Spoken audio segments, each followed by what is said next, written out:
নমস্কার বন্ধুরা, আমি সাগরিকা। আমার চ্যানেলে সকলকে স্বাগত। আশা করি আপনারা সকলেই ভালো আছেন, আমিও ভালো আছি। আজও আপনাদের সামনে হাজির হয়ে গেছি উইন্টার স্পেশাল একটা লাল টুকটুকে চিকেন চাপের রেসিপি নিয়ে, যেটা তৈরি করা খুবই সহজ সরল। হাতের কাছে থাকা ঘরোয়া উপকরণ দিয়ে ঝটপট তৈরি করে ফেলতে পারবেন। আর এরম রেসিপি যদি বাড়িতে তৈরি করা হয় তাহলে তো কোনো কথাই নেই, বাচ্চা থেকে বড় সকলে একদম আনন্দে উল্লাসে মেতে উঠবে। তার জন্য কিন্তু বন্ধুদের একটু ভিডিওটা ধৈর্য ধরে দেখতে হবে, স্কিপ করলে কিন্তু চলবে না। তবে শুরু করা যাক অপূর্ব স্বাদের রেসিপিটা। প্রথমে দেখুন, আমি 600 গ্রামের মতন দেশি মুরগি নিয়ে নিয়েছি। 4 ফালা করে বেশ বড় করে কেটে নিয়েছি, আর ভালো করে ধুয়ে পরিষ্কার করে নিয়ে নিয়েছি। এবার সত্যি হাতের কাছে থাকা উপকরণ দিয়েই কিন্তু তৈরি হবে। এতে না চারমগজ, কাজু বাদাম কিছুই কিন্তু ব্যবহার করব না, না টক দই। সাধারণ মশলা দিয়ে কিন্তু অপূর্ব স্বাদের রেসিপিটা হবে। প্রথমে আমি স্বাদ অনুসারে লবণটা এবং প্রয়োজন মতন হলুদ গুঁড়ো আর 4 চামচের মতো দিয়ে দিয়েছি শুকনো লঙ্কার গুঁড়ো। এবার রিফাইন অয়েল দিয়ে ভালো করে হাতের মাধ্যমে কিন্তু আমি মেখে রেখে দেব 3 ঘন্টার জন্য। যেহেতু আমার হাতে সময় কম ছিল, আপনারা চাইলে কিন্তু এইভাবে ম্যারিনেট করে ফ্রিজের মধ্যে রেখে দিতে পারেন, মানে ওভারনাইট। তার পরের দিন কিন্তু তৈরি করতে পারেন। অসাধারণ লাগে বন্ধুরা, খুবই সুন্দর একটা ফ্লেভারফুল, টেস্টি আর দেখতেও কিন্তু লোভনীয় একটা রেসিপি। আমরা সাধারণত বাইরের রেস্টুরেন্টে এই ধরনের খাবার খেতে পছন্দ করি, কিন্তু আপনারা যদি বাড়িতে বানান, বারবার করে বানিয়ে খাবেন, রেস্টুরেন্টের রেসিপিকেও কিন্তু হার মানাবে এই রেসিপিটি। 3 ঘন্টা পরে আমি আসছি বন্ধুরা, ঢাকা চাপা দিয়ে রেখেছিলাম। দেখুন 3 ঘন্টা পরে আমি চলে এসেছি। গ্যাসের চুলোটা জ্বালিয়ে দিয়ে কড়াইটা বসিয়ে দিয়েছি, তাতে আমি রিফাইন অয়েল দিয়ে দিয়েছি। এবার রিফাইন অয়েলটা হালকা গরম হলে পরে 1 চামচের মতন বাটার দিয়ে দিয়েছি। বাটারটা জাস্ট মেল্ট হলে পরে, বেশি কিন্তু গরম করা যাবে না। এখানে কিন্তু দেখুন কিছু ফোড়নের জন্য মশলা ব্যবহার করছি, তেজপাতা, সাদা জিরে এবং গরম মশলা। গরম মশলার মধ্যে রয়েছে জাবিত্রী, দারচিনি, লবঙ্গ, বড় এলাচ, ছোট এলাচ ভালো করে টেলে নিয়েছি। এবার কেটে রাখা পেঁয়াজটাও দিয়ে দিচ্ছি। এখানে 3টে পেঁয়াজ মতো নিয়েছি 600 গ্রাম মাংসে, তো এই অনুপাতেই দেবেন। মিডিয়াম সাইজের পেঁয়াজটা ছিল। তারপরে বেশ লাল লাল করে ভেজে নেব। নো ডাউট গ্যাসের ফ্লেমটা লো টু মিডিয়াম ফ্লেমেই রাখবেন, বেশি হাই ফ্লেম করবেন না। ভালো করে টেলে নিচ্ছি। দেখুন একটু লাল লাল করে ভাজা হবে, মানে বেশি লাল লাল করে ভাজতে যাবেন না। আর এখানে ছোট 3 চামচের মতো ডাবু হাতার আমি দিয়ে দিচ্ছি একটা মশলার পেস্ট। এখানে রয়েছে আদা, রসুন, মৌরি এবং জিরে ভালো করে বেটে নিয়েছি। এটাই হচ্ছে মেন ইনগ্রিডিয়েন্ট। এটা দিয়ে ভালো করে কিন্তু কষিয়ে নিতে হবে। আর এখানে দেখুন 3 রকমের শুকনো মশলা নিয়েছি, মিট মশলা, ধনের গুঁড়ো এবং গরম মশলা গুঁড়ো। এই যৎসামান্য উপকরণ দিয়ে অসাধারণ একটা রেসিপি হবে বন্ধুরা। না এতে আমি মিঠা আতরও ইউজ করব, না কেওড়া জল, না গোলাপ জল, কিছুই না, নাথিং। একদম খুব সুন্দরভাবে তৈরি হবে। দেখুন অনেকেই কিন্তু এই সমস্ত মশলাপাতি দিয়ে খাওয়া পছন্দ করে না, তাদের জন্য এইভাবে যদি তৈরি করে দিয়ে দিতে পারেন, তারা কেউ বুঝতেও পারবে না। অসাধারণ একটা ফ্লেভার ক্রিয়েট করবে বন্ধুরা। সামান্য জল দিয়ে দিয়েছি, দিয়ে ভালো করে মশলাটাকে কষিয়ে নেব। কারণ হচ্ছে মশলা যত ভালো করে কষাবেন তত কিন্তু মাংসের রেসিপিটা টেস্টি হবে, খেতে কিন্তু দুর্দান্ত লাগবে। যাতে পেঁয়াজটা গোটা গোটা না থাকে তার জন্য কিন্তু মজানোর জন্য 1 চিমটে আমি লবণ এবং 1 চিমটে হলুদ গুঁড়ো দিয়ে ভালো করে আবারও কষিয়ে নিচ্ছি খুব সুন্দরভাবে। 3 ঘন্টা পরে ঢাকা চাপাটা উঠিয়ে নিচ্ছি মাংসের। দেখুন এই অবস্থায় রাখতে হবে। আমি কিন্তু নর্মাল টেম্পারেচারে রেখেছিলাম, অর্থাৎ রুম টেম্পারেচারে। আপনারা চাইলে পরে ফ্রিজেও রাখতে পারেন, তবে এখন যেহেতু ঠান্ডা রয়েছে, উইন্টার সিজন, তার জন্য কিন্তু ফ্রিজে রাখার দরকার পড়বে না। এবার দেখুন মশলাগুলো ভালো করে কষিয়ে গেছে এবং তেল বেরোতে শুরু করে দিয়েছি। এবার যে চিকেন চাপটা ম্যারিনেট করে রেখেছি সেটা কিন্তু দিয়ে দেবো। একটু পাত্রটা বড় নেবেন, নইলে কিন্তু নাড়তে চাড়তে অসুবিধা হবে। একদম কচি দেশি মুরগির নো ডাউট একটা হেলদি এবং টেস্টি রেসিপি তৈরি হবে, খুবই কম তেল মশলা দিয়ে। অসাধারণ লাগবে খেতে, বিশেষ করে বাচ্চারা তো খুবই পছন্দ করবে। এই রকম রেসিপি যদি উইন্টারে তৈরি করা যায় তাহলে কিন্তু একদম জমে যাবে, অনুষ্ঠান বাড়ির মতন মহল তৈরি হয়ে যাবে। সামান্য পরিমাণ যেটার মধ্যে পাত্রটার মধ্যে ম্যারিনেট করেছিলাম জল দিয়ে ভালো করে এইভাবে টকবক করে ফুটিয়ে নিতে হবে। দেখুন নো ডাউট গ্যাসের ফ্লেমটা কিন্তু হাই ফ্লেমে রাখবে। কতগুলো টিপস ফলো করলে কিন্তু নো ডাউট মাংসের রেসিপিটা কিন্তু দুর্দান্ত হবে।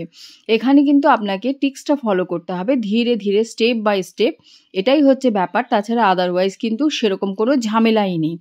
এইভাবে কিন্তু আমাকে ভালো করে টকবক করে সুন্দর করে ফুটিয়ে নিতে হবে। যেহেতু মাংসের পিসটা বেশ বড় বড়, আমি এখানে দেশি মুরগি নিয়েছি, আপনারা চাইলে পরে নো ডাউট পোলট্রির মুরগি দিয়েও করতে পারবেন, তার জন্যও কিন্তু অসাধারণ লাগবে।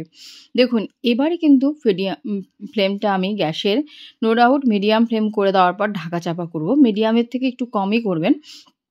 দেখুন মাংস থেকেও জল বেরিয়েছে, খানিকটা জলও এসে ঢাকা চাপাটা উঠিয়ে নিয়েছি। আমি এখানে 10 মিনিট পর ঢাকা চাপাটা উঠিয়েছি বন্ধুরা। 25 থেকে 30 মিনিট মতন লাগবে এটা কুক করতে। আবারও আপনাদের দেখিয়ে দিচ্ছি, একদম গ্যাসের ফ্লেমটা মিডিয়াম ফ্লেমেই রয়েছে। আবারও আমি পুনরায় ঢাকা চাপা দিচ্ছি মিনিট 10 জন্য। অনেকটাই দেখুন গ্রেভি কিন্তু একদম কমে গেছে, তেল ছাড়তে শুরু করে দিয়েছে, অর্থাৎ মাংসটা কিন্তু কষে গেছে। এই যে মাংসটা দেখতে পাচ্ছেন চারপাশে একটু লাল লাল হবে, মানে ভাজা ভাজা হবে, এইভাবেই আপনাকে ধীর স্থিরভাবে করতে হবে টিক্স বাই টিক্স ফলো করে। তো দেখুন এইভাবে সুন্দর করে কষিয়ে নিতে হবে। আর অসাধারণ বন্ধুরা, সামান্যতম মশলা দিয়েও কিন্তু গন্ধ বেরিয়েছে। দেখুন আপনাদের সামনে কিন্তু আমি যত সামান্যই মশলা ইউজ করেছি, কত সুন্দর একটা টেম্পটিং কালার চলে এসছে। আর এইভাবে আপনাকে লো টু মিডিয়াম ফ্লেমে নাড়াচাড়া করে সুন্দর করে কষিয়ে কষিয়ে রান্না করতে হবে ধৈর্য ধরে। অসাধারণ হয়, একটা ফ্লেভারফুল, মানে আমি বলছি তো রেস্টুরেন্টের রেসিপিকেও এটা কিন্তু পিছে ফেলে দিবে, এমন একটা টেস্টি রেসিপি। তারপরে দেখুন এই যে আবারও কিন্তু এতে আমি সামান্য পরিমাণে জল দিয়ে মানে ফুটিয়ে মানে প্রপারলি কুক করতে হবে। পুরোপুরি কিন্তু মাংসটা এখনও কুক হয়নি, ভেতরে কিন্তু কিছুটা কাঁচা রয়েছে। তো আপনাদেরকে ভালো করে দেখানোর জন্য যে তেল ছেড়েছে, আবারও আমি হাই ফ্লেমে এইভাবে গ্যাসটার ফ্লেমটাকে বাড়িয়েছি। এবারে আমি এর মধ্যে জল অ্যাড করছি বন্ধুরা, 1 কাপের মতন জল দেব। দেখুন মোটামুটি এখানে 2.5 কাপ জল দিয়ে আপনাকে স্টেপ বাই স্টেপ রান্না করতে হবে। প্রথমে আগে আমি জল দিয়েছিলাম, সেটাকে টানিয়ে নিয়ে কষিয়ে নিয়েছি, দেন সেকেন্ড বার আমি দিচ্ছি। আর জলটা কিন্তু নো ডাউট একটু গরম জলই দিবেন, তাহলে কিন্তু রেসিপিটা দুর্দান্ত হয়। এবারে আমি ফ্লেমটা হাই করে দিয়ে আবারও ঢাকা চাপা দিচ্ছি মিনিট 10 জন্য। আর এখানে দেখুন একটা জায়ফল নিয়ে নিয়েছি, অর্থাৎ নাটমেগ। এটা কিন্তু আমি জাস্ট গ্রেটার দিয়ে ক্র্যাশ করে নিয়েছি, এটাই হচ্ছে মেন মশলা যাবে। এবার আপনাদের আমি ঢাকা চাপাটা উঠিয়ে দিয়ে দেখাচ্ছি যে এই অবস্থায় এতটাই ফ্লেম হাই রাখতে হবে।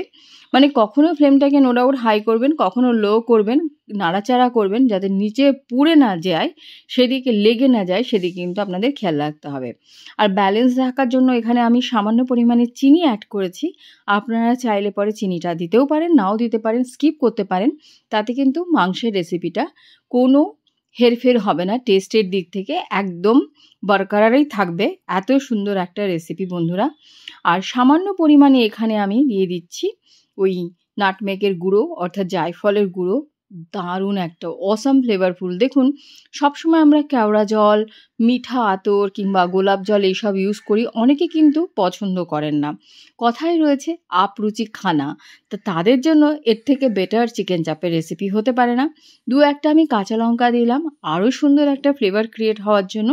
আর এখানে যখন রেসিপিটা হয়ে উঠবে, দেখুন তেলটা ভাসো ভাসো হয়ে গেছে, গ্রেভিটা কিন্তু খুব সুন্দর হয়ে এসছে, একটা রিচ টেক্সচার ক্রিয়েট করেছে। সামান্য পরিমাণে আমি বাটার দিয়ে দিয়েছি।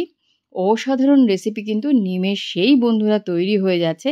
এত সুন্দর একটা ফ্লেভারফুল টেস্টি রেসিপি, যেমন দেখতে লোভনীয় তেমন কিন্তু সুস্বাদু এবং হেলদি টেস্টি। আর এই উইন্টারে যদি এরকম রেসিপি তৈরি করা যায় তাহলে কিন্তু একেবারে বাজিমাত হয়ে যাবে। দেখুন অল্প তেল মশলা দিয়েও খুব সুন্দর কিন্তু রেসিপি নিমেষেই তৈরি করতে পারবেন আপনারা, যেটা পোলাও মানে বিরিয়ানির সঙ্গেও রাখতে পারেন, কিংবা নান, কুলচা, পরোটা, লুচি সব কিছুর সঙ্গে খুব সুন্দরভাবে এই রেসিপিটা যাবে। তো সামান্যতম এখনও কিন্তু ফ্লেমটা আমি রেখে দিয়েছি, আর একটু তেলটা ছাড়বে, তখন কিন্তু আমি গ্যাসের ফ্লেমটা বন্ধ করে দেব। দেখুন এখনও পর্যন্ত কিন্তু হালকাভাবে মানে ঝোলটা ফুটছে, সেটাই আপনাদের দেখানোর ব্যাপার আছে। মাংস কিন্তু পুরোপুরি প্রপারলি একেবারে কুক হয়ে গেছে, সফট হয়ে গেছে, জুসি আছে, সেটাও আপনাদের দেখিয়ে দেব। অসাধারণ। আর উপর দিয়ে কিন্তু গোল্ডেন কালার হয়ে গেছে মাংসটার একেবারে। নো ডাউট মাংস কিন্তু একেবারে রেডি টু সার্ভ গরম গরম গরম ভাতের সঙ্গেও শুধুমাত্র পরিবেশন করতে পারুন। আর এই রেসিপিটি থাকলে পরে তো আর কোনো কথাই নেই। তো প্লিজ বন্ধুরা, আপনারা একটু কমেন্ট করুন। কমেন্ট করলে পরে এনকারেজিং ব্যাপারটা আসে, মনোবলটা বাড়ে। এত কাজকর্ম করার পরেও এই যে ভিডিও নেশায় কি বলবো, একেবারে আগ্রহে থাকি যে আপনাদের কমেন্টের জন্য। যাই হোক, যারা ভিডিওটা দেখছেন তাদেরকে অসংখ্য অসংখ্য ধন্যবাদ। আর যদি আমার চ্যানেলটিকে আপনাদের ভালো লেগে থাকে, অতি অবশ্যই লাইক, শেয়ার, সাবস্ক্রাইব করে চ্যানেলের সাথে থাকবেন, পাশে থাকবেন। সকলে খুব ভালো থাকবেন।